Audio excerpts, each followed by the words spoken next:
Hi, everyone. Thank you so much for coming to tonight's K-12 funding town hall here at Newport High School, my alma mater. I am so impressed with our student leaders who have been helping to lead this conversation about what ample and equitable funding could look like in the state of Washington. I also want to say thank you to our legislators who are here tonight and who are leading the way in our state. Last year in the legislative session, our legislators were the ones who commissioned a statewide work group to look at what public education funding could look like in the future for Washington.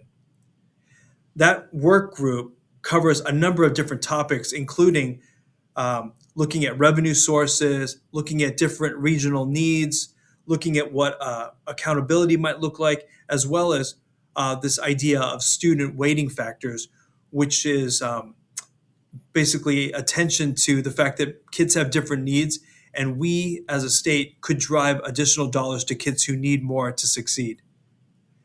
All that to say, I hope that everyone who's here tonight walks out with hope because there's a lot of people who are thinking about this very, very challenging thing, and there's a lot of people who are willing to do the hard work to find the solutions.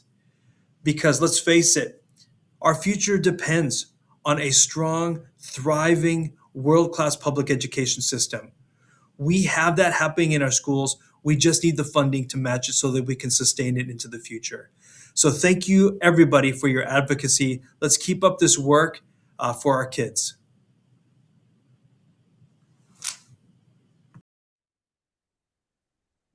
Hi, my name is Marissa Rathbone, and I am the Assistant Executive Director of Government Relations with the Washington Association of School Administrators, and I also served with David as the co-chair for the Accountability and Efficiency Subcommittee of the OSPI K-12 Funding Equity Work Group. Hello, my name's David Knight. I am an associate professor at the University of Washington, and I serve as the director for the Center for the Study of Teaching and Policy, also at the UW. And I had the honor to co-chair the subgroup in the OSPI K-12 funding subgroup committee. David and I really served as facilitators for a conversation with stakeholders representing a variety of different affinity groups and other K-12 public education lenses, focus areas. And so, as facilitators, we tried to make sure everybody's voices were heard, different perspectives were offered, and then OSPI staff, Sean Lewis specifically, captured the thinking and the sharing from the group members as we had multiple meetings throughout the last summer and fall.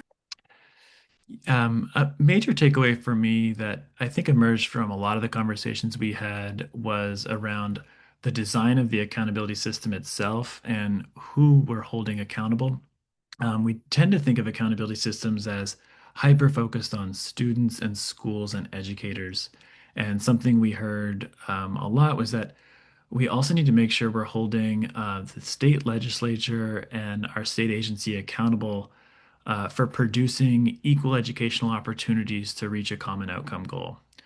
And that's a big ask, and it's difficult to think of accountability in that way.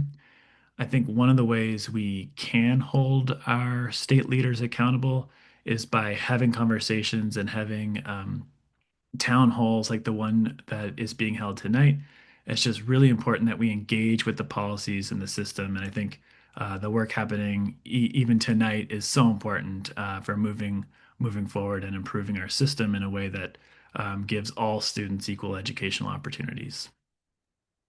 I'd lastly just add that there was great emphasis placed from really all of the participants on the need to ensure that all voices were heard, particularly students, in designing a system that was responsive to their interests, goals, and aims, while also helping to set the bar high for their achievement.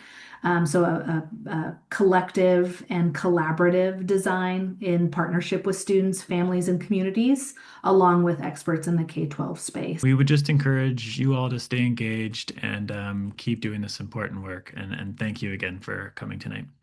Thank you so much.